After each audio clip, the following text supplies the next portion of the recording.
My name is Cassandra Lawrence, and I'm a Master's of Divinity student with a public theology specialization at Wesley Theological Seminary in Washington, D.C. The title of my paper is Connection and Resilience, Interfaith Dialogue for Liberation.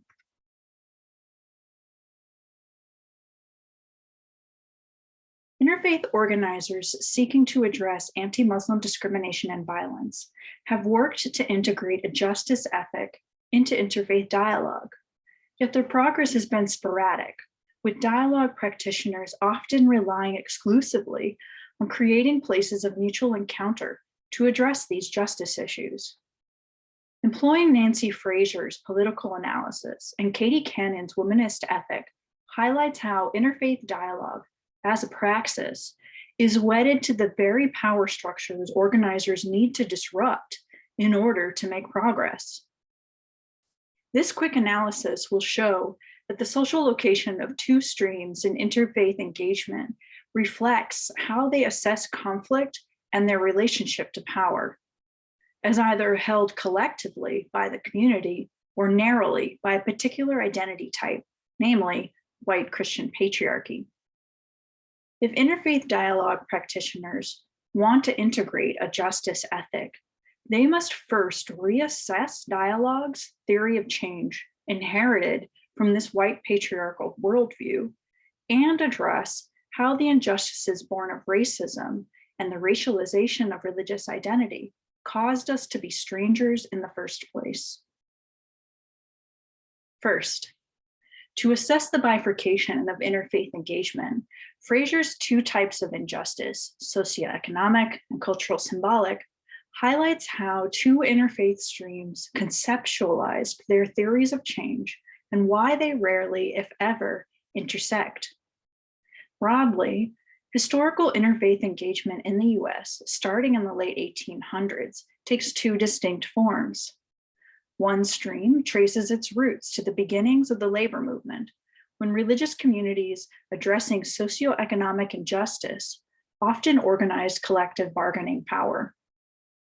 Socioeconomic injustice, rooted in the political economic structure, includes exploitation, economic marginalization, and deprivation that requires collectivizing identity to build power and eventually eliminating class distinctions.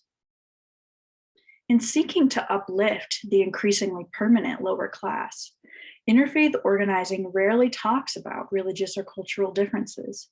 Instead, it seeks to build a shared identity around shared experiences of economic injustice. The second interfaith engagement stream traces its origins to the Parliament of World Religions in 1893, intending to address cultural symbolic injustice by affirming difference, usually through dialogue. This second type of injustice, cultural symbolic, is rooted in social patterns of representation, interpretation, and communication, including cultural domination, non-recognition, and disrespect. The frequent response to this injustice is an affirmation of difference through multiculturalism policies and dialogues to alleviate antipathy.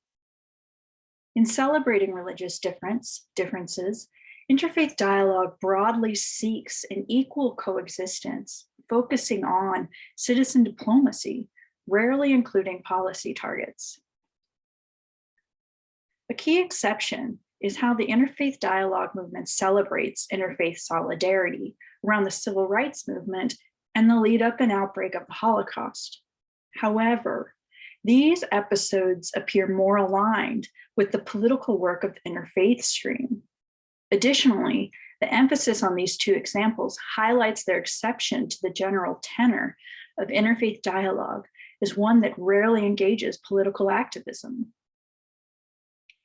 Fundamentally, Fraser's framework reveals that the participants' social location explicitly drives the bifurcation of interfaith engagement along these two streams and the conflict analysis of both streams.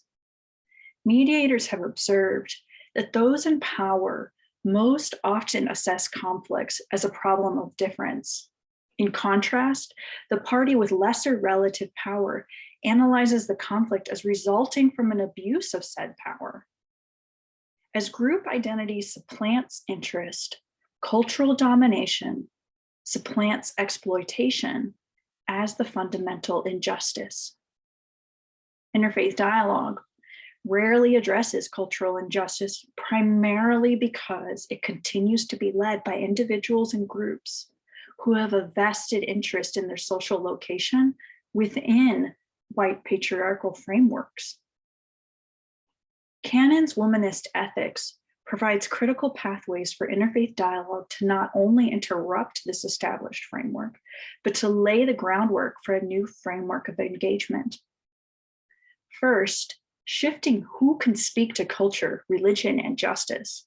A womanist framework recenters religious wisdom from white and male-dominated clerical leadership into community and familial customs that highlights Black women's leadership. Combined with an uplifting of cultural as well as relatively fixed literary forms, this focus invites interfaith dialogue practitioners to ask who is defining religion and culture, challenging the overdependence on clerical and scriptural voices. Shifting the religio-cultural authority to the community also confronts the white Christian forces that created racial difference and distorts religious differences. These supremacist drivers reinforce the notion that there are static core identities at the root of our conflicts, among other supremacist notions. White Christians shaped religious identity by oppressing the religio-cultural expression of, for example, Native American tribes and enslaved Africans to fit within white Christian defined parameters of acceptability. Indigenous, Jewish, Muslim, and other communities have endured similar patterns of oppression across the globe. Acknowledging how these injustices came to define religious and racial difference, and recognizing community-defined religio-cultural authorities interrupts the forces that want to keep people separate. The interfaith dialogue movement often fails to recognize that it is impossible to create places of mutual encounter as long as power and racialization of difference remains unaddressed. As a remedy for cultural injustice, the method of affirming and celebrating difference does not disturb the underlying framework that generates them. Meeting on equal grounds, when the weight of history and contemporary power favors one group over another, requires a purposeful tilt of attention, leadership, and praxis, a tilt that must address all the ways cultural and economic injustices have shaped our identities, including racialized oppression.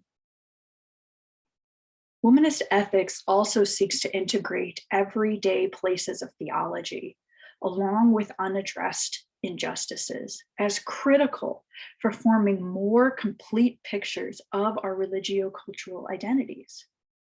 Canon and others seek to broaden how communities understand and do theology by specifically elevating ancestral religious practices that do not fit within clerical scriptural authorities, and those forced from public life by systematic oppression from white Christian forces.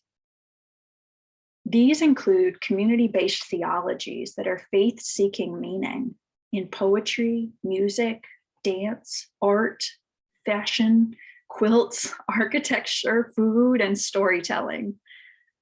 By increasing the complexity and depth of religious cultural identities, we create more pathways for connection and resilience, rather than focusing our dialogue on a narrow narrative. These ethics put the goal of transforming identities at the center by destabilizing existing group identities and differentiations to build solidarity and liberation from these restricted identities. Fraser adds that these remedies would not only raise the self-esteem of members of currently disrespected groups, They would change everyone's sense of belonging, affiliation, and self. A singular orthodoxy or orthopraxy has never encompassed religious identity. They are complex ecosystems that interact with other religio-cultural communities. This is not to dismiss our religious differences, but rather to highlight how these differences have been distorted and leveraged by forces that would malign and sow division, the same forces that maintain our racialized differences. The same forces that maintain our racialized differences are similarly invested in maintaining our religious differences. Fraser and Cannon's work seeks to foster a more robust and effective strategy to destabilize the foundation of oppression and transform our identities built on those oppressions. The interfaith dialogue movement is on the cusp of making this shift from a praxis that celebrates diversity, but reinforces boundaries, to a practice that transforms how religious identity is understood and infuses justice as a core ethic. While there are interfaith dialogue groups around the country taking up this challenge, this shift is by no means uniform and consistently encounters the tensions mentioned above. By not addressing racialized religious differences or the power imbalances that reveal cultural and economic injustice, the movement maintains loyalty to the very forces it seeks to undermine. If the interfaith dialogue movement can intentionally center a womanist ethic directly addressing its white patriarchal Christian normative frameworks, it can move from an episodic engagement of cultural and economic injustice towards a continuous interfaith solidarity movement. Thank you.